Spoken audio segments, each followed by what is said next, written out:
Ok, bom dia, irmãos. Graça e paz a todos. Hoje, alguns vieram, né? Muitos aproveitaram que teve culto ontem à noite, né? Estão em casa. Mas vamos, assim mesmo, com o nosso estudo, na sequência do Harmonia dos Evangelhos, Mateus capítulo 4. Hoje eu vou tratar o texto de versículo 12 até o versículo 22. Fazer a leitura inicialmente, Mateus 4, 12 a 22.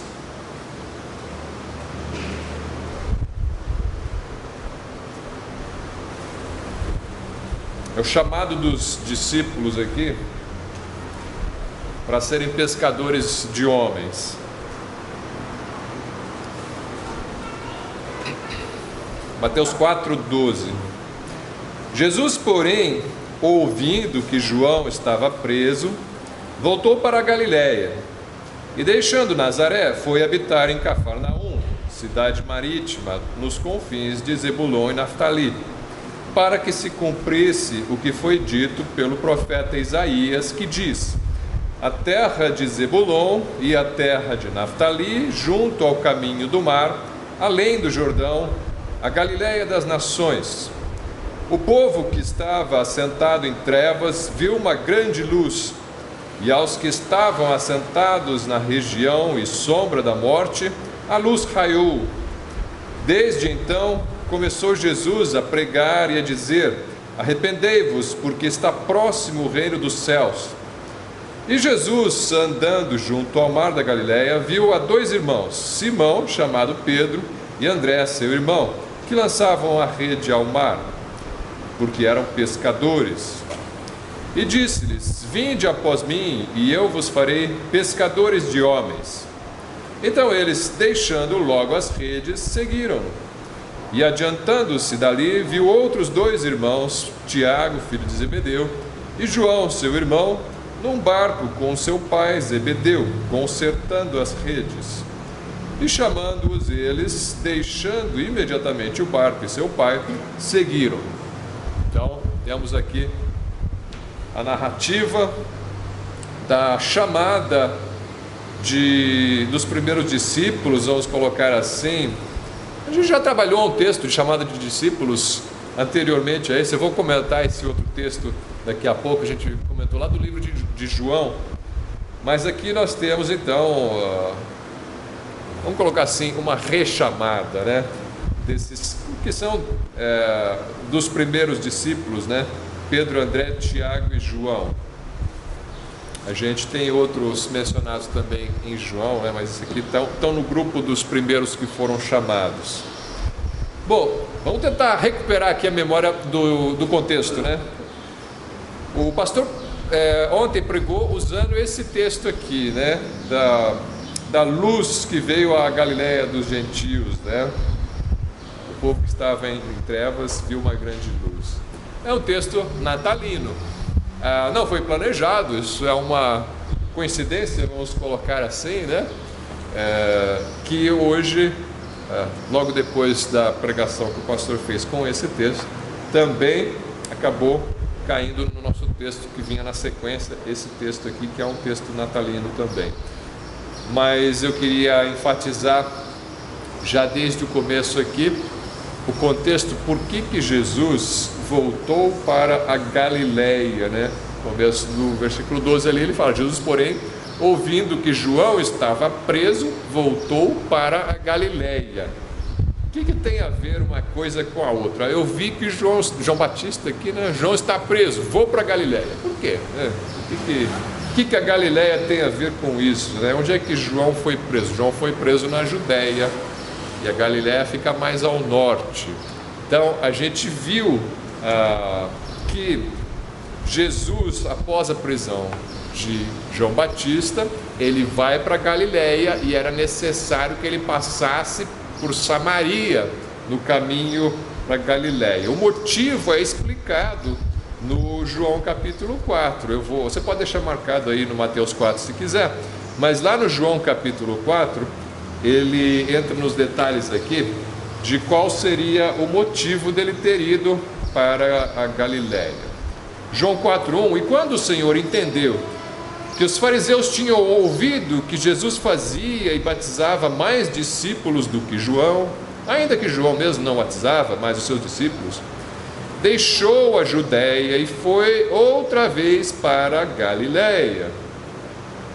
Então, nesse contexto, teve um momento na sinagoga, onde ele lê ali Isaías e fala que ele era o cumprimento da profecia de Isaías. Os judeus o pegam, arrastam ele para um monte para tentar jogá-lo do monte, e ele passa pelos judeus, ele sai, ele consegue escapar daquela tentativa de assassinato, né?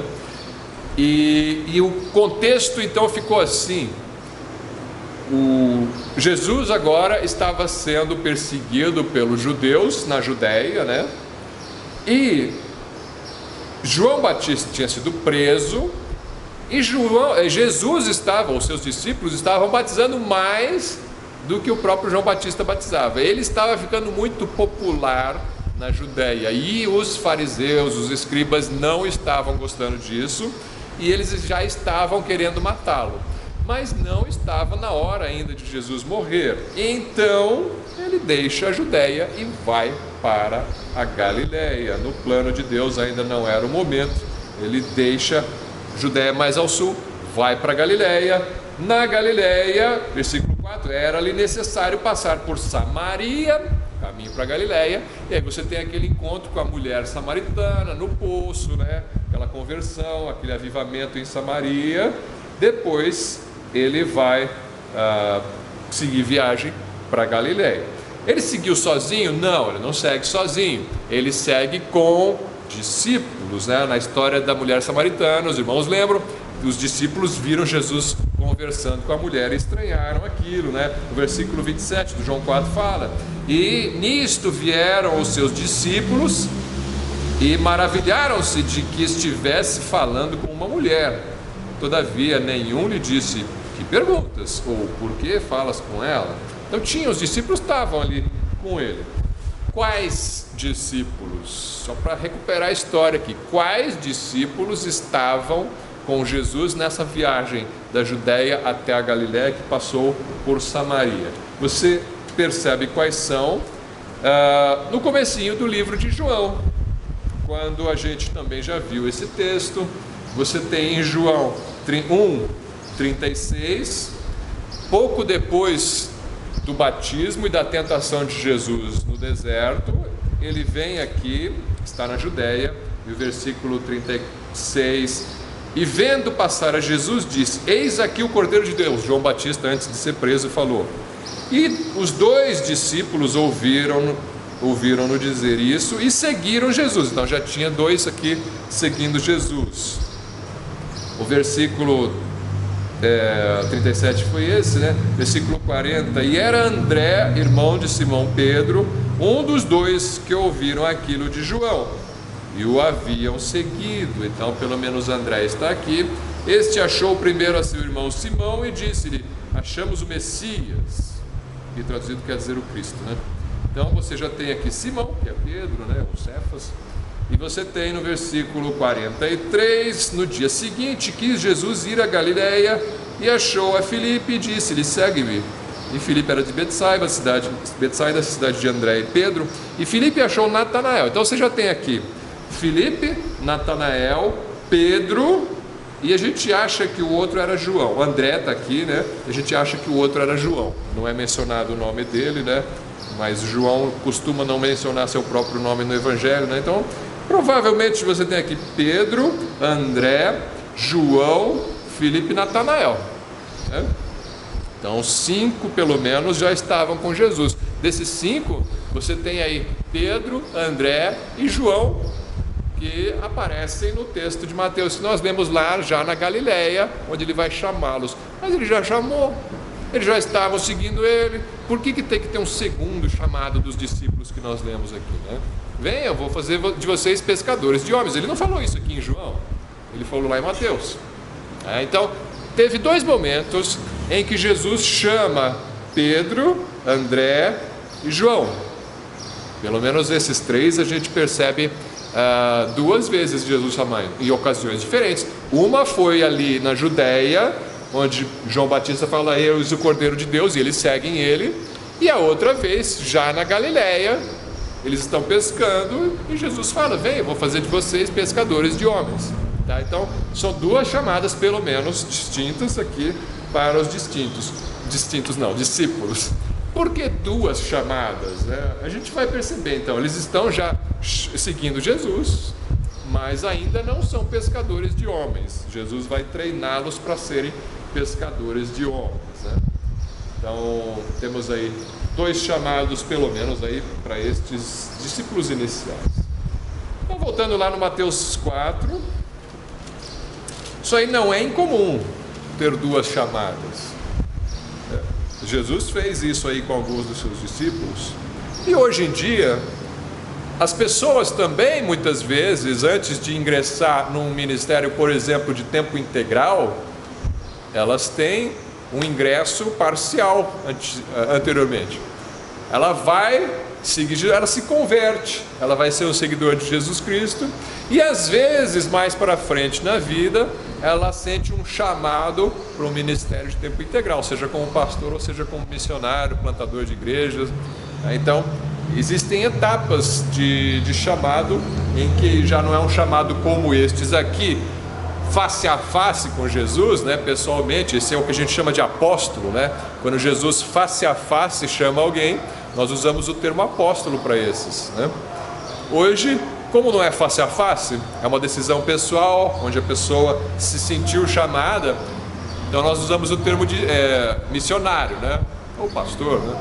Mas o termo apóstolo nós costumamos reservar para aqueles da época bíblica que foram chamados pessoalmente, face a face, né? A palavra apóstolo significa enviado. Então, aquele que é enviado pessoalmente por Jesus Cristo, nós chamamos de apóstolo. Algumas igrejas usam o termo apóstolo ainda hoje em dia. Nós entendemos que esse termo é mais correto aplicá-lo àqueles que foram chamados pessoalmente, face a face por Jesus, né? Bom, então, em Mateus 4, você tem versículo 13. Então, depois que Jesus decide ir para a Galiléia, fala: e deixando Nazaré, foi habitar em Cafarnaum, cidade marítima, nos confins de Zebulon e Naftali. Cidade marítima, estava na praia, no mar Mediterrâneo. Não é o mar Mediterrâneo, é o mar da Galiléia, tá? Se você for olhar um mapa aí, você vai ver Cafarnaum, mapa de Israel, você vai ver Cafarnaum, está ali perto de um lago enorme que tem em Israel, chamado Mar da Galiléia. Não é um mar realmente, é um lago de água doce, mas ele tem cerca de 20 quilômetros de extensão de norte a sul. Então, esse é o tamanho de uma cidade uma cidade grande, né? 20 quilômetros. Então, ele é chamado de mar na Bíblia, o Mar da Galiléia. Às vezes ele é chamado de Mar de Tiberíades, na Bíblia mesmo, e às vezes de Mar de Genezaré. São três nomes para o mesmo mar: Galiléia, Tiberíades ou Genezaré, tá? Às vezes você está lendo a sua Bíblia, você pode encontrar esses três nomes aí, se referem ao mesmo lago ali em Israel, tá? Não se confunda. Bom, ali foi para Cafarnaum, né?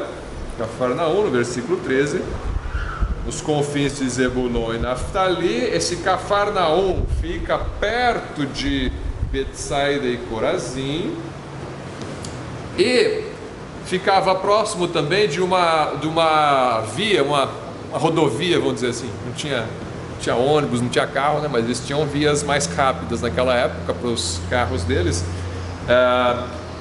chamada Via Maris, que ligava o Egito até a Síria e ao Líbano. Então, era uma rota muito movimentada por pagãos, né? Por gentios, não por judeus. Então passavam muitas pessoas ali seguindo do Egito para a Síria e para o Líbano. Então você tem ali muita gente não israelita. Então os judeus, lembra, eles não gostavam de samaritano, né? Samaritano tinha muitos gentios e muitos mestiços, né? Galiléia eram mais israelitas, só que também tem muito gentil ali, tem muito estrangeiro passando por ali. Então, os galileus também não eram muito bem vistos pelos judeus do sul, né? O judeu é elite, né? A Judéia, onde tem Jerusalém, ali é elite, ali é sangue puro, né? Como eles dizem, né? Então, hebreu de hebreus, né? Samaria é muito misturado, Galileia, muita mistura de cultura e muito gentil passando por ali. Também os galileus, não chega a ser um samaritano, né? Mas também não era assim muito bem visto lá entre os judeus do sul, né? Da Judéia. Então, mas é para lá que Jesus vai.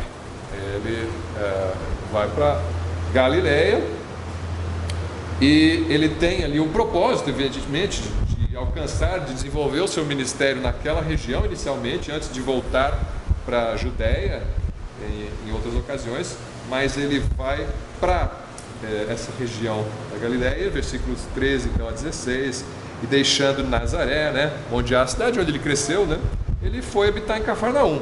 Por que ele sai de Nazaré e vai para Cafarnaum, cidade marítima, né, nos confins de Zebulon e Naftali? Ele diz no versículo 14: para que se cumprisse o que foi dito pelo profeta Isaías, que diz: a terra de Zebulon e a terra de Naftali, junto ao caminho do mar, além do Jordão, Galileia das nações.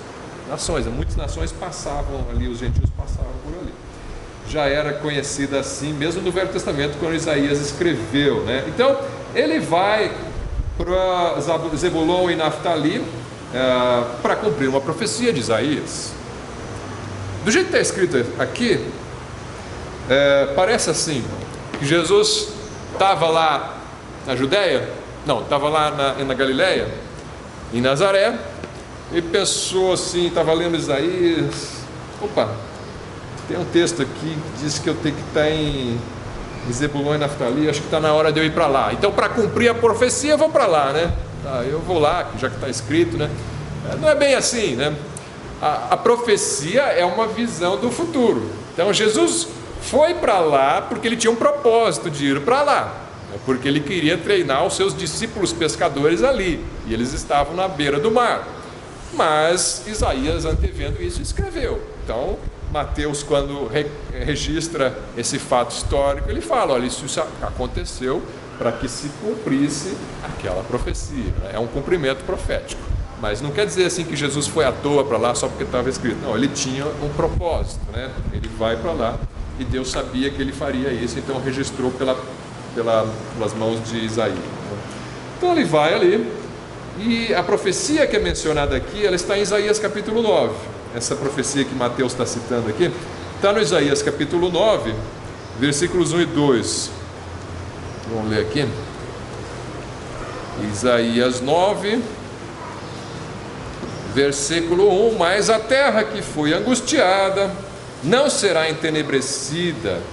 Envelheceu nos primeiros tempos a terra de Zebulon e a terra de Naftali, mas nos últimos tempos a enobreceu junto ao caminho do mar, além do Jordão, na Galileia das nações. O povo que andava em trevas viu uma grande luz, e sobre os que habitavam na região da sombra da morte resplandeceu a luz. E para quem não sabe, está na dúvida de qual luz é essa, ele vai dizer lá no versículo 6: porque um menino nos nasceu, um filho se nos deu, e o principado estará sobre os seus ombros, e se chamará o seu nome maravilhoso, Conselheiro, Deus forte, Pai da eternidade, Príncipe da paz. Então, um menino, e esse menino, depois de grande, ele vai ser luz ali, vai visitar a Galileia das nações e a região de Zebulon. Diz que ela envelheceu, ficou viu aqui, né? Não é envelheceu, não, ela envelheceu no começo, nos primeiros tempos, mas nos últimos tempos ficou, o contrário de viu é nobre, enobreceu, né? Então o envelheceu e o enobreceu. Quando que Zebulon ficou viu, né? Naftali, Zebulon, por que ele fala que é viu essa região? Porque essa região é a região do castigo, da idolatria do povo das 10 tribos do norte, onde você tinha então essas 10 tribos, a chamada nação de Israel, sendo levado para cativeiro de onde? Da Assíria. E os assírios vieram do norte, eles penetraram justamente ali pela Galileia, Zebulon e Naftali, onde eles primeiramente entraram nessa terra e levaram o povo cativo ali para a Síria, né? Então foi uma terra assim arrasada pelos assírios, mas foi enobrecida pela presença do Filho de Deus, à luz dos gentios ali na Galileia das Nações, né?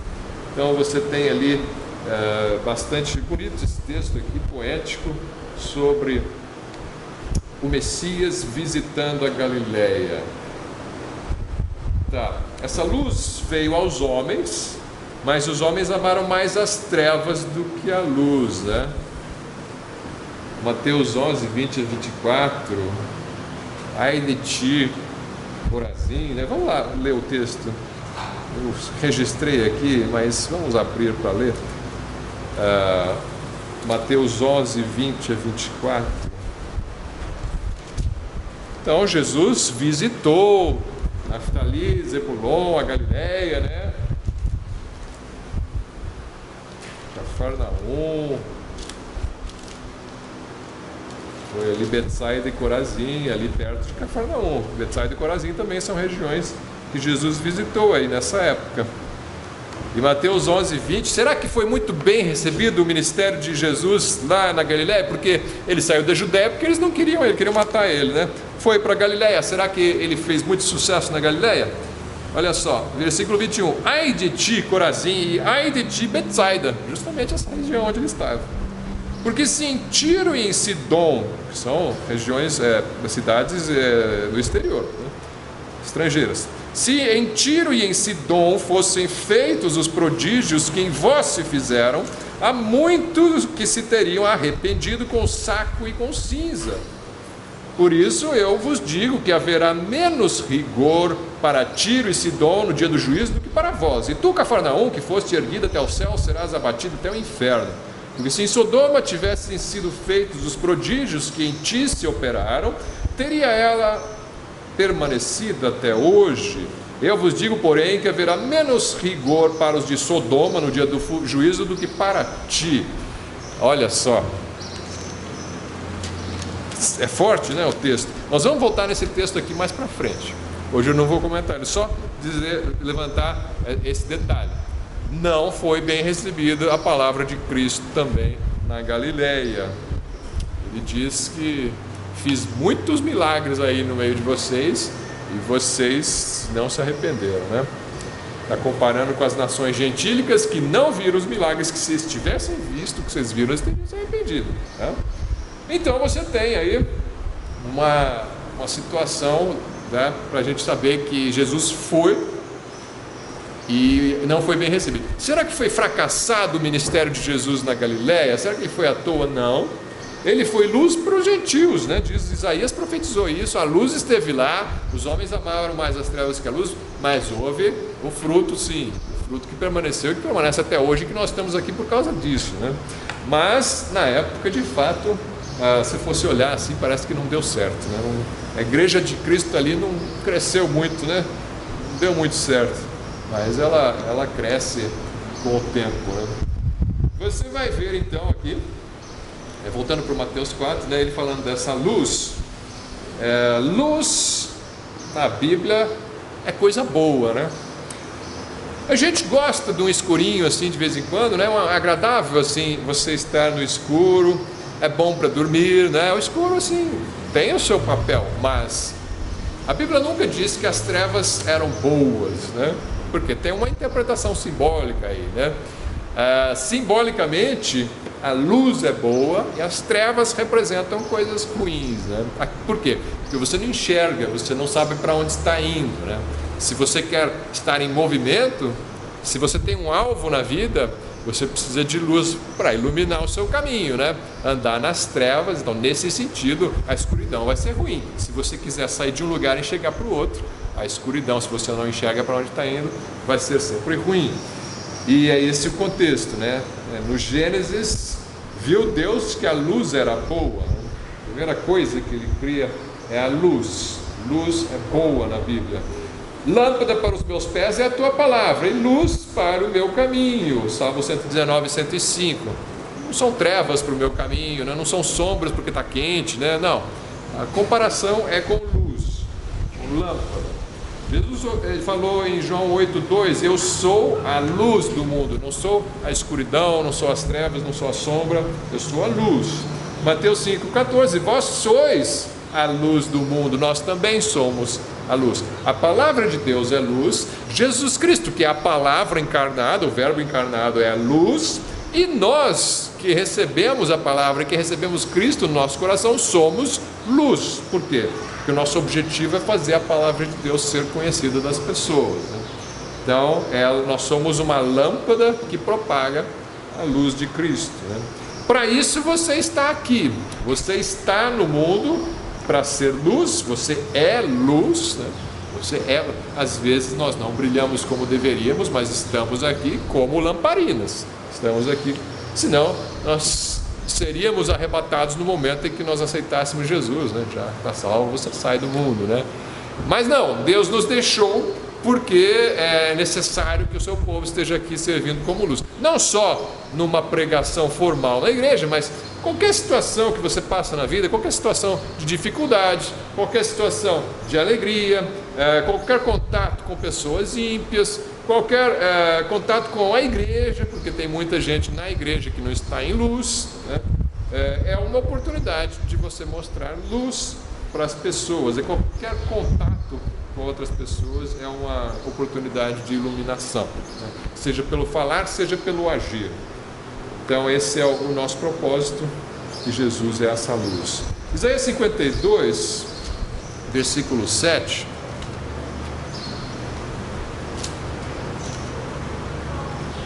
Isaías 52, 7.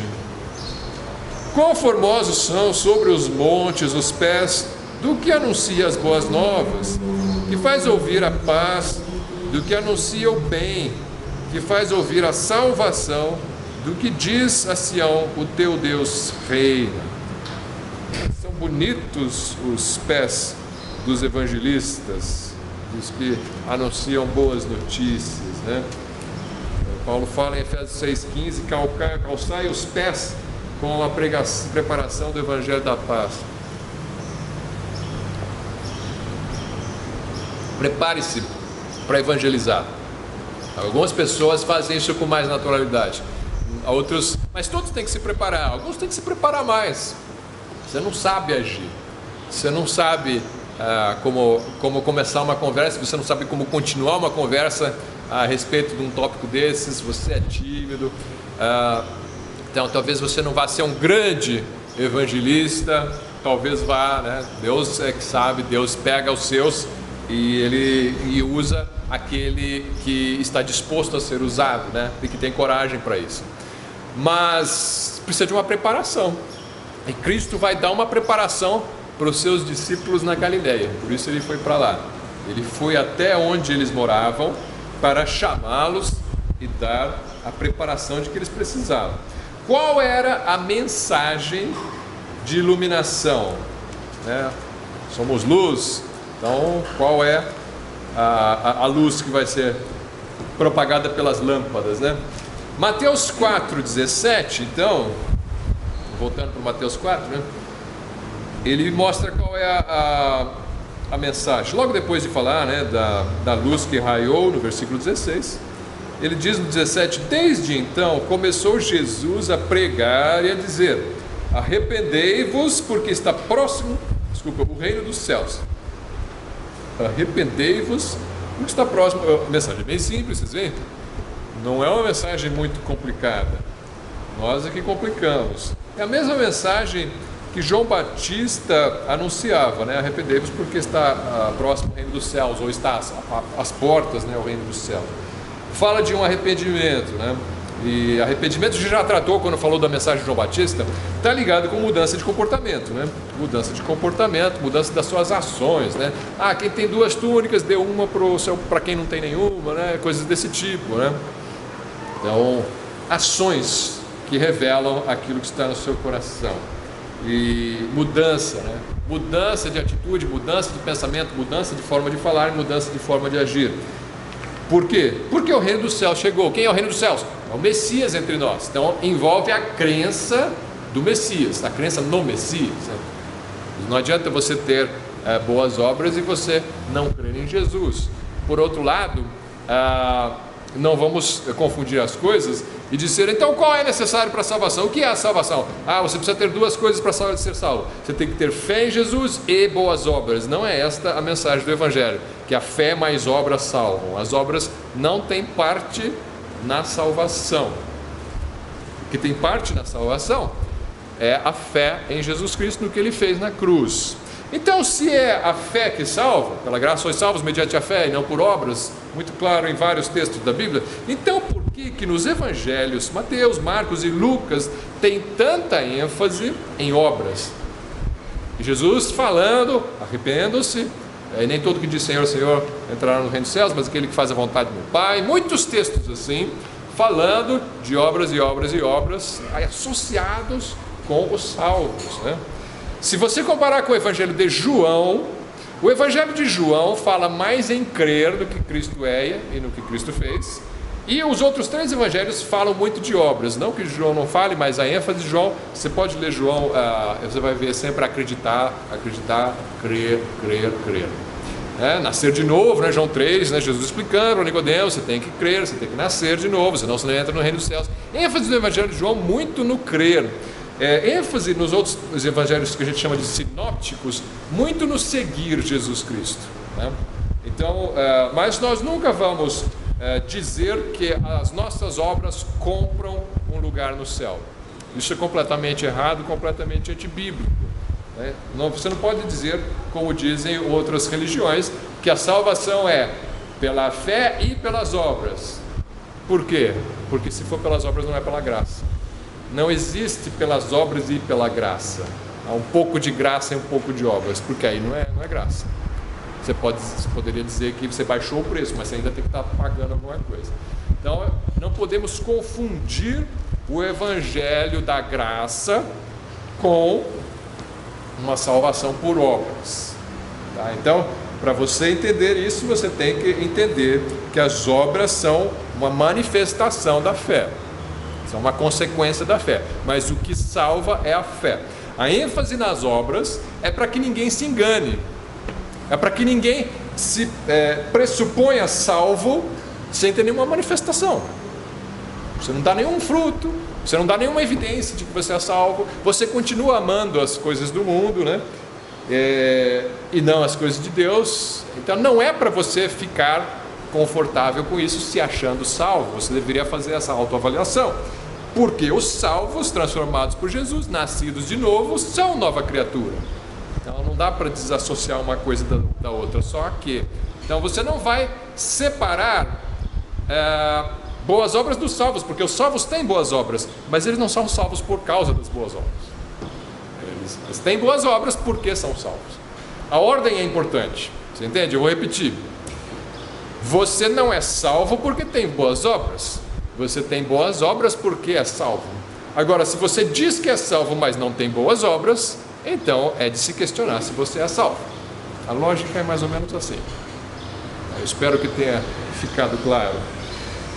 Então, o crer leva ao novo nascimento, que produz boas obras. A ordem não pode ser alterada. Não coloque a carroça na frente dos bois, né? Tem que colocar obras, tem que ter obras para ser salvo. Não, coloque o boi na frente da carroça. Você tem que ser salvo para ter boas obras.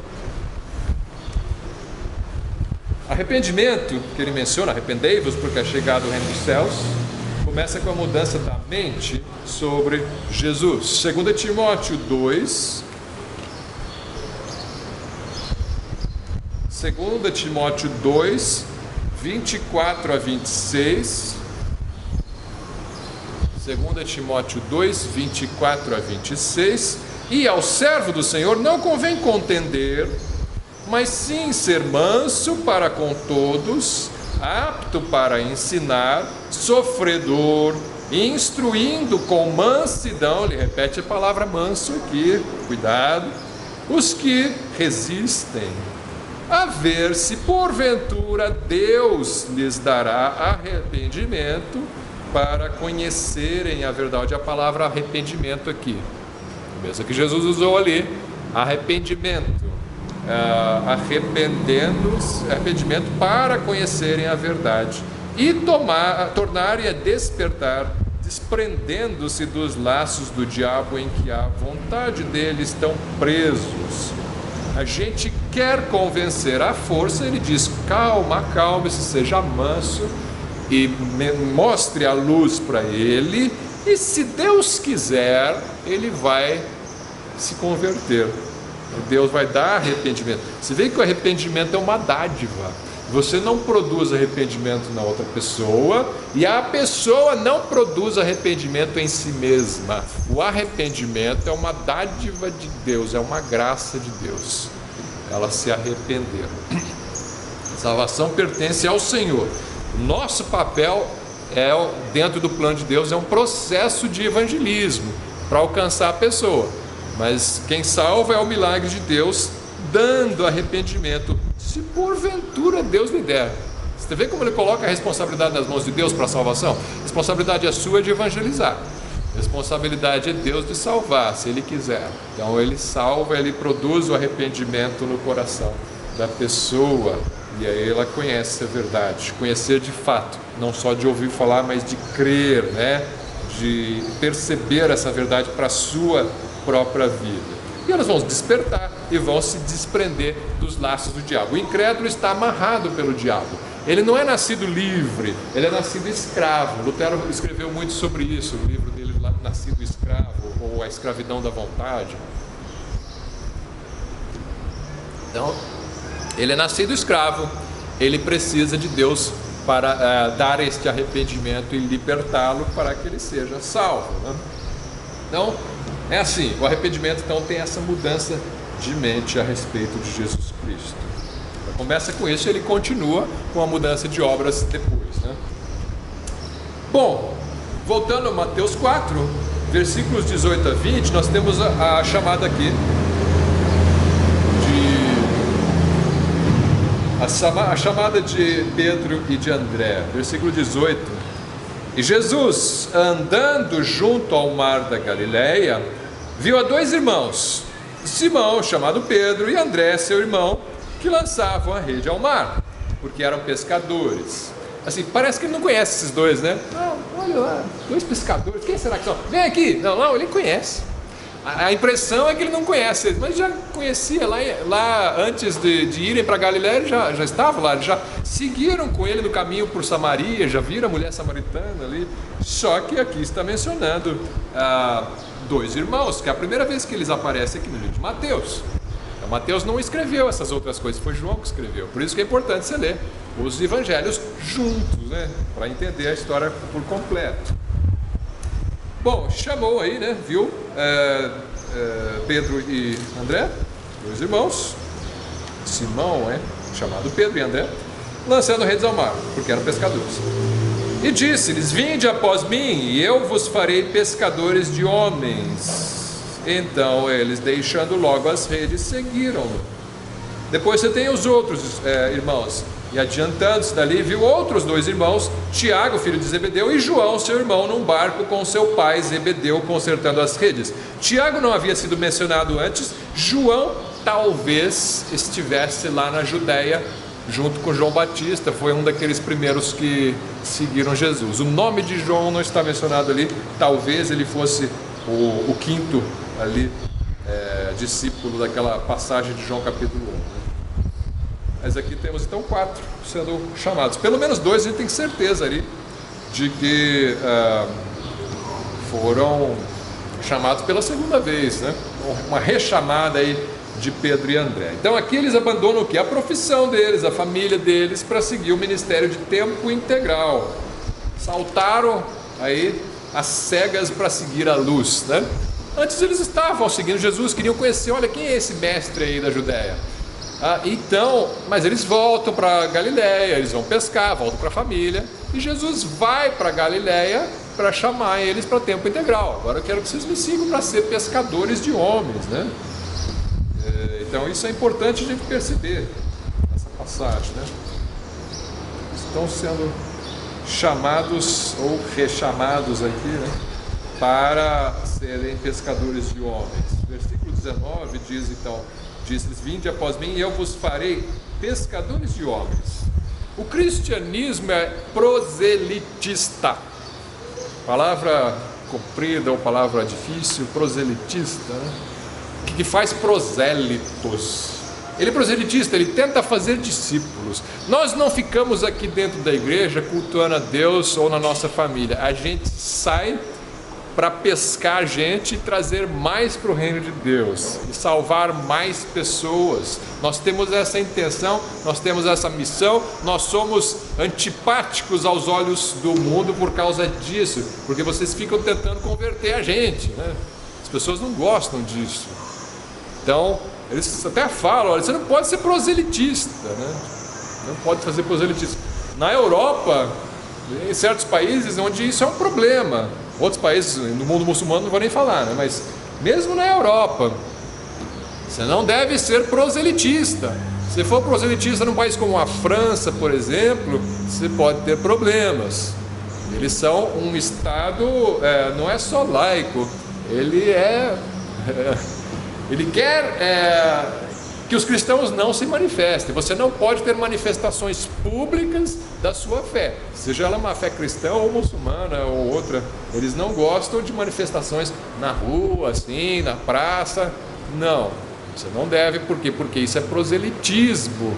Você não deve tentar fazer novos convertidos. Você quer cultuar seu Deus, você tem liberdade dentro do seu contexto ali. Não tente convencer outros de que eles estão errados e eles precisam se converter. Mas ser pescador de homens é justamente você ir lá fora e ganhar mais um, né? Dentro dessa consciência de que quem está salvando é Deus pela ação do Espírito Santo, mas por meio, você é o meio que Deus usa para salvar outros. Não tem jeito. E ele escolhe essas pessoas. E você pensa: será que ele escolheu bem? Será que escolheu direito? Dá uma recapitulada aí. Ele escolheu galileus iletrados, brutos, que não gostavam de crianças, não queriam que Jesus abençoasse as crianças, não gostavam de samaritanos, pediam para descer fogo dos céus para matar os samaritanos.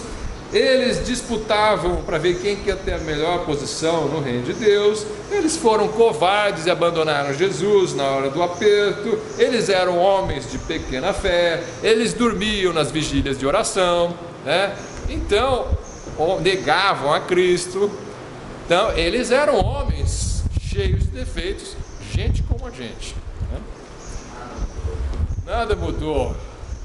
E Deus continua escolhendo aqueles que não são para confundir os que são. Ele poderia ter escolhido os grandes mestres da lei, os fariseus, os escribas. Imagine só, né? Se o sumo sacerdote se convertesse. Por que Deus não quebrou o coração do sumo sacerdote? Já pensou? Que estratégia evangelística, né? Converte o sumo sacerdote e aí vai ser que nem uma pirâmide, né? Você converte o topo e abaixo os outros vão seguir, né? Por que Deus não mudou o coração do sumo sacerdote? Ele falou que veio para os doentes. Os doentes e não para os sãos. Os sumos sacerdotes já se achavam sãos, né? Ou o sumo sacerdote e os sacerdotes. Então Deus escolhe as coisas que não são para confundir as que são, ou aquelas que não são para confundir as que acham que são sãs. Então é isso, né? Não adianta. E aí você vai pensar: será que a pescaria foi bem sucedida, né? Porque Jesus também está pescando, está chamando pescadores, né? Olha, a igreja cresceu e se espalhou. Estamos aqui, né? 2000 e tantos anos depois, cultuando do outro lado do Atlântico. Em todos os continentes existem salvos. Mas o mundo não se converteu.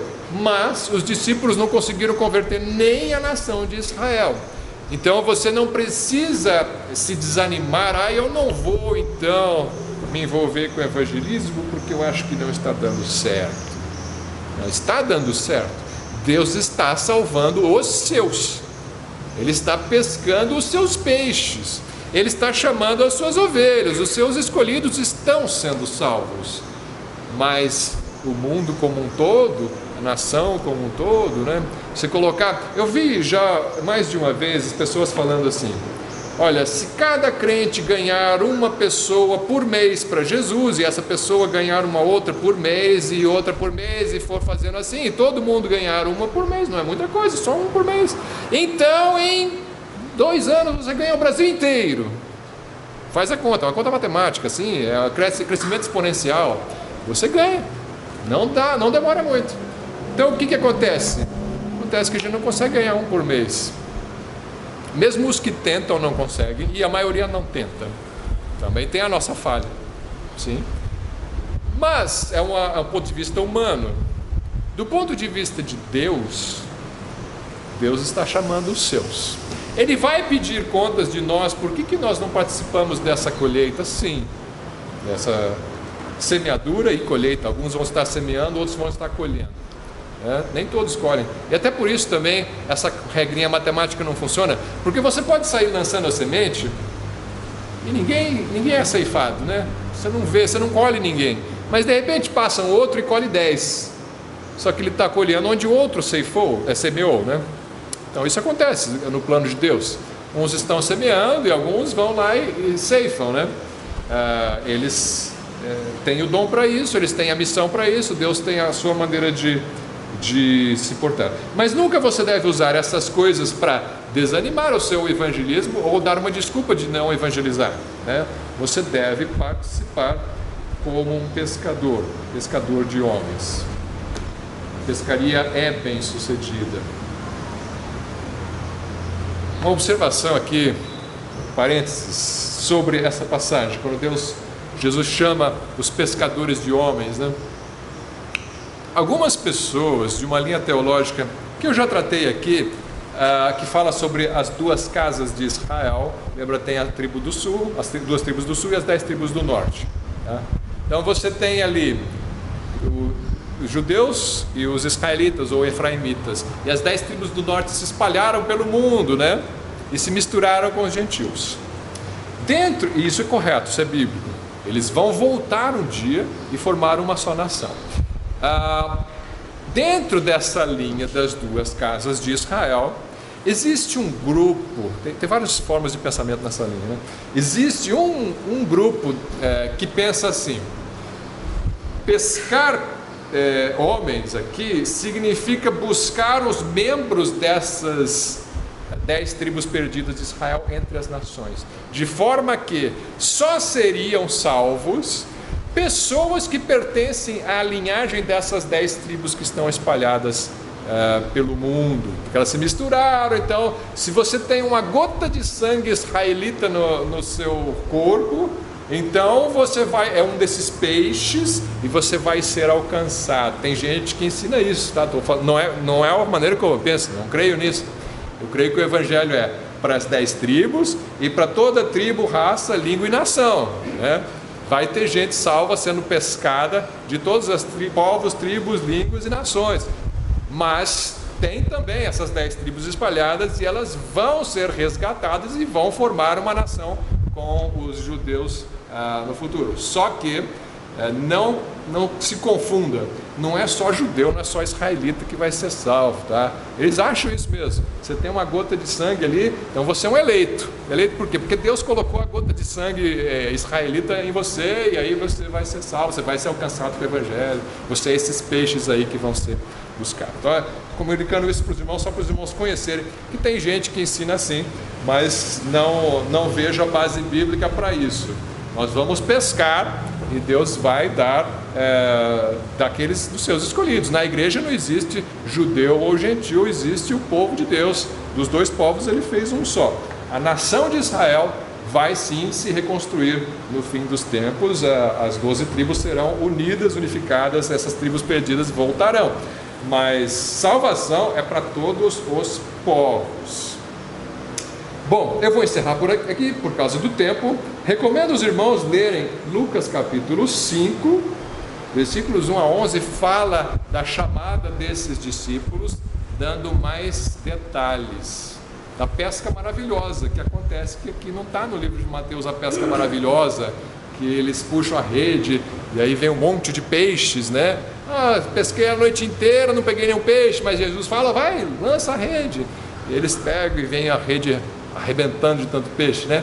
E aí ele chama, venha, vocês vão ser pescadores de homens, né? É esse contexto aqui em mais detalhes. Então é interessante você comparar essa narrativa de Mateus com a narrativa de Lucas 5, né? Faça esse exercício na sua casa, compare os dois textos, você vai ver que Lucas tem muitos detalhes que não estão aqui em Mateus. Até é interessante, o exercício é interessante você conciliar os dois textos, tá?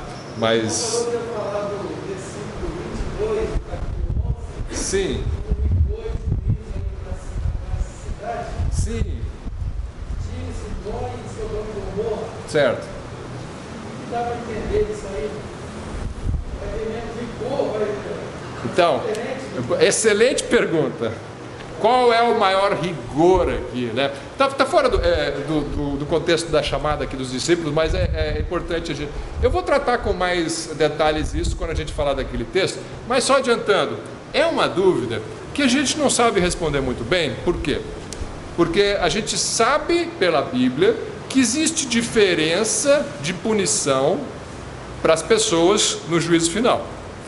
E a gente tem consciência, não só por esse texto, mas por outros, que as pessoas que se perderem na sua ignorância, né, sem terem sido confrontados com o Evangelho e rejeitado, elas vão perecer pelos seus próprios pecados, porque elas merecem o inferno, mas o juízo será mais brando para esse do que para aquele que recebeu toda a Bíblia e falou, eu não quero, né? Então ele está comparando os judeus com os gentios. Os judeus receberam toda a lei, receberam Cristo e os milagres e rejeitaram. Vai ter punição mais grave para esses do que para os gentios que estavam lá, estavam morrendo, eram pagãos, adoravam os falsos deuses, mas eles não vão para o céu, eles estão ali adorando falsos deuses. Mas qual é a punição? Parece que a perdição é a mesma, vai todo mundo para o lago de fogo. Mas parece que o lago de fogo vai ser pior para uns do que para outros. A gente não tem esses detalhes.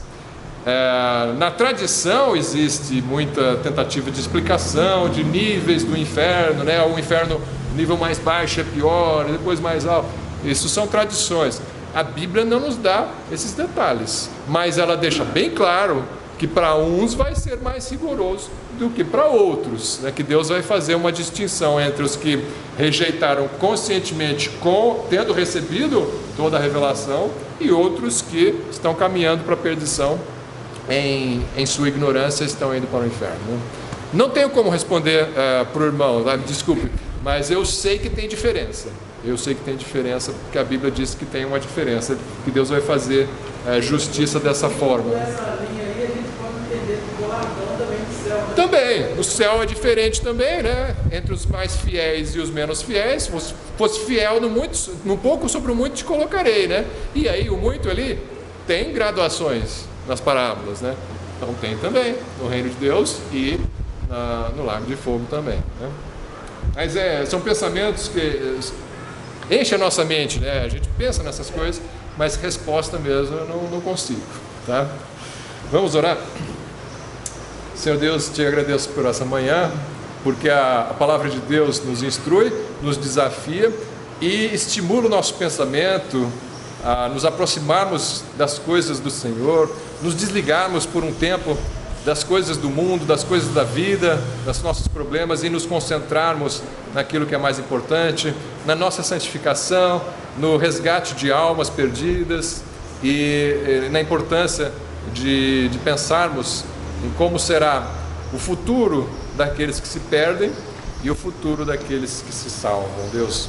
Que isso nos perturbe, que isso mude o nosso agir, o nosso pensar, o nosso viver diário, sempre caminhando na paz de Cristo, mas ao mesmo tempo sempre lembrando que aqueles que estão à nossa volta não estão com essa paz, eles não têm a vida que nós temos, eles não sabem as coisas que nós sabemos e eles estão muitas vezes desesperados, em trevas, não tem a luz.